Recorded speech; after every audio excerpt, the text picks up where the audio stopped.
انسان کتنا ہی امیر کیوں نہ بن جائے، تکلیف بیچ نہیں سکتا اور سکون خرید نہیں سکتا۔ اگر کسی کی تکلیف دیکھ کر تمہیں تکلیف ہونے لگے تو سمجھ لینا تم اللہ کے بنائے ہوئے بہترین انسان ہو۔ پیسے کی امیری تو عام ہے، دل کی امیری اللہ کسی کسی کو دیتا ہے۔ لوگ ہماری زندگی کا ایک صفحہ پڑھ کر پوری کتاب خود ہی لکھ لیتے ہیں۔ ایک پرواہ ہی ہوتی ہے کہ خیال کتنا ہے، ورنہ ترازو نہیں ہوتا کوئی رشتوں میں۔ کچھ لوگوں کو مخلصی راس نہیں ہوتی، وہ اپنے جیسوں ہی میں جا کے مطمئن ہوتے ہیں۔ پھر یوں ہوا کہ میں نے رویے سمجھ لیے، بعد اس کے پھر کسی سے شکایت نہیں رہی۔ شکوے اتنے ہیں کہ کتاب لکھ دوں، شکوے اتنے ہیں کہ کتاب لکھ دوں، صبر اس قدر ہے کہ ایک لفظ بھی نہ کہوں۔ حرف تسلی تو ایک تکلیف ہے، جس کا درد اسی کا درد، باقی سب تماشائی۔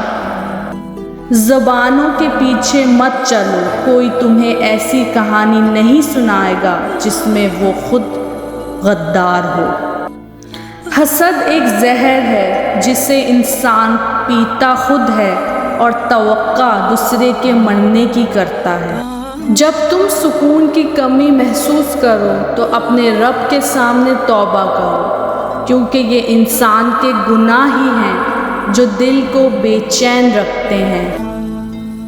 سنو اے چاند سے لوگو، وہ جو تمہارا رب ہے نا، اس سے تم اور تمہارا دل بے حد عزیز ہے۔ وہ تمہیں فقط تمہاری خواہشیں نہیں بلکہ تمہاری چاہتوں کا پورا جہاں دینا چاہتا ہے۔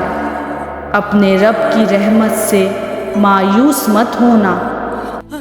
یا اللہ، آپ نے کتنی تقدیریں سنواری ہیں، اب کی بار بس اتنا کہہ دے، اب تمہاری باری ہے۔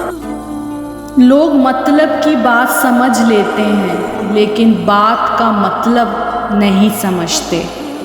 زندگی تب خوبصورت لگتی ہے جب کسی کے چہرے پر مسکراہٹ ہو اور وجہ آپ ہو۔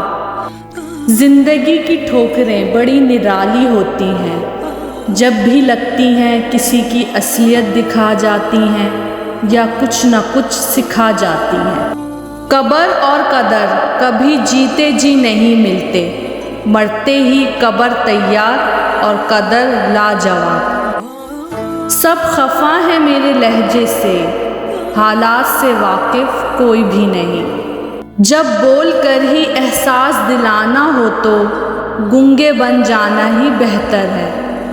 جب ضرورت ہوتی ہے اپنا لیا جاتا ہوں، ورنہ غیروں کی طرح دھتکار دیا جاتا ہوں۔ یقین مضبوط ہو تو اللہ کا ہر فیصلہ سکون دیتا ہے۔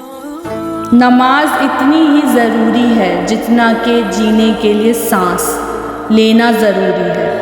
اللہ پاک ہمیں سجدوں کی لذتیں عطا فرمائے، آمین۔